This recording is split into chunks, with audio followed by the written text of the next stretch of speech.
Hello everyone, welcome back to our channel. So இன்னைக்கு வீடியோவில் நம்ம பார்க்க போகிறது இன்சைட் காஸ்மெட்டிக்ஸோட 3-in-1 ப்ரைமரோட ரிவ்யூ தான். ஸோ இந்த ப்ரைமரோட ப்ரைஸ் பார்த்திங்கன்னா $250. இதோட ஷெல்ஃப் லைஃப் வந்து 3 years கிட்ட வருது. அண்ட் இதோட குவான்டிட்டி வந்து பார்த்திங்கன்னா 30 ml.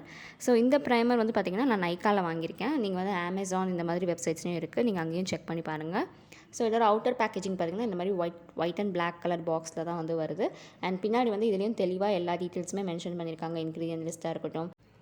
ஸோ யூஸ்வலாக வந்து எதுக்கு ப்ரைமர் யூஸ் பண்ணுறோன்னு பார்த்தீங்கன்னா வந்து உங்களுக்கு மேக்கப் வந்து கொஞ்சம் லாங் லாஸ்டிங்காக இருக்கும். யூஸ்வல் டைமை விட இன்னும் கொஞ்சம் ஸ்டே பவர் இருக்கும். அண்ட் வந்து உங்களுக்கு பேஸை வந்து நல்லா ஸ்மூத் ஆகிடுச்சுன்னா நம்மளுக்கு வந்து மேக்கப் பண்ணும்போது ஒர்க் பண்ணுறதுக்கு ஈஸியாக இருக்கும். அண்ட் உங்களுக்கு போஸ் இருந்துச்சுன்னா அதை வந்து மினிமைஸ் பண்ணிடுது. ரொம்பவும் மினிமைஸ் பண்ணுறதுலாம் சொல்ல முடியாது, ஜஸ்ட் ஓகே. அண்ட் இதில் வந்து ப்ரைமர், மாய்ஸ்சரைசர் இது எல்லாமே வந்து 3-in-1 ப்ராடக்ட் தான் கொடுத்துருக்காங்க. பட் ஆனால் உங்களுக்கு வந்து நீங்கள் நல்லா மாய்ஸ்சரைசர் யூஸ் பண்ணிக்கோங்க. பிகாஸ் இதில் வந்து மாய்ஸ்சரைசிங் ஏஜென்ட் வந்து இருக்கான்னு கேட்டால் அந்தளவுக்கு எனக்கு ஒன்றும் தெரில. ப்ரைமருக்கான ஒர்க்கை பார்க்குதான்னு கேட்டால் எஸ், அது வந்து ஓகே. உங்களுக்கு ப்ரைமர் அப்ளை பண்ணும்போது பார்த்திங்கன்னா உங்களுக்கு ரிங்கிள்ஸ்லாம் இருந்துச்சுன்னா அதை வந்து கம்மி பண்ணும். ஸோ இதுவும் வந்து அதில் இருக்குது. இதோட டெக்ஸ்சர் வந்து பார்த்திங்கன்னா gel kind of form. So உள்ளுக்குள்ளே ஒன்ஸ் நீங்கள் பேக்கேஜிங் ஓப்பன் பண்ணணும், இந்த மாதிரி டியூப் லைக் பேக்கேஜிங் வித் அந்த லிட்டை வந்து நம்ம இந்த மாதிரி திருவி விட்டு ஓப்பன் பண்ணுற மாதிரி இருக்குது. அண்ட் இதோட டெக்ஸ்சர் காமிச்சிருக்கேன் பாருங்கள், உங்களுக்கு தெரியும் டிரான்ஸ்பரண்ட்டாக இருக்கும். இது வந்து ஏன்னா சிலிக்கான் பேஸ்டு ப்ரைமர். ஸோ அதனால் உங்களுக்கு வந்து இந்த டெக்ஸ்சர் வந்து இப்படி தான் இருக்கும். அண்ட் இதோட பிளெண்டிங் இதையும் காமிச்சிருக்கேன். ஸோ அது எப்படி இருக்குன்னு பாருங்கள். இது வந்து ஆக்சுவலி பார்த்திங்கன்னா நல்ல ஒரு ஸ்மூத்தான ஃபினிஷை கொடுக்குது. உங்களுக்கு ஈஸியாக வந்து ஸ்கின் கூட பிளெண்ட் ஆயிடுது. ரொம்ப நேரம் இருக்கிறது அந்த மாதிரிலாம் நல்லா பிளெண்ட் ஆயிடுது. பயங்கர லைட் வெயிட்டாக இருக்குது. ஸோ இன்னொரு விஷயம் இது பார்த்திங்கன்னா வந்து இது ஆயில் ஃப்ரீ ப்ரைமர்.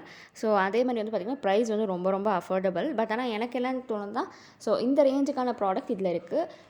என்வைபே ப்ரைமர் வந்து எனக்கு இன்னமும் வந்து ஒரு நல்ல ஒரு ப்ராடக்டாக தெரிஞ்சிச்சு. அதோட ப்ரைஸ்க்கு 215 சம்திங்க்கு வாங்கினேன் என்வைபே ப்ரைமர். அது வந்து இன்னமும் எனக்கு பெஸ்ட்டாக தெரிஞ்சிச்சு கம்பேரிங் இன்சைட் காஸ்மெட்டிக்ஸோட ப்ரைமர். அண்ட் அதேமாதிரி வந்து நீங்கள் ட்ரை ஸ்கின்னாக இருந்தீங்கன்னா கண்டிப்பாக வந்து ஒரு நல்ல மாய்ஸ்சரைசர் அப்ளை பண்ணிக்கோங்க. பிகாஸ் உங்களுக்கு வந்து ட்ரை ஸ்கின்னுக்கு வந்து டேரெக்டாக ப்ரைமர் அப்ளை பண்ணிங்கன்னா உங்களுக்கு அந்தளவுக்கு இது எஃபெக்டிவாக இருக்காது. நல்ல ஒரு மாய்ஸ்சரைசர் வந்து யூஸ் பண்ணிவிட்டு அதுக்கப்புறமேட்டு வந்து ப்ரைமர் அப்ளை பண்ணுங்கள். ஆன் டெய்லி பேசிஸ்க்கு இந்த ப்ரைமர் ஓகே. அண்ட் உங்களுக்கு வந்து ஈஸியாக வந்து கேரி பண்ணிடலாம். உங்களுக்கு அவ்வளோ ஸ்பேஸ்லாம் அதுக்கு தேவைப்படாது. அண்ட் இன்னொன்று வந்து சொல்லணும்னா என்வைபேவை கம்பேர் பண்ணும்போது இது எனக்கு அந்தளவுக்கு ஓகே இல்லை. நீங்கள் வந்து இதை ட்ரை பண்ணணும்னு நினச்சிங்கன்னா ஃபஸ்ட்டு பேட்ச் டெஸ்ட் பண்ணிக்கோங்க. Because patch test is must. So உங்கள் எல்லாத்துக்குமே இந்த ரிவ்யூ வந்து ஹெல்ப்ஃபுல்லாக இருந்திருக்கும்னு நினைக்கிறேன். தேங்க்ஸ் ஃபார் வாட்சிங்.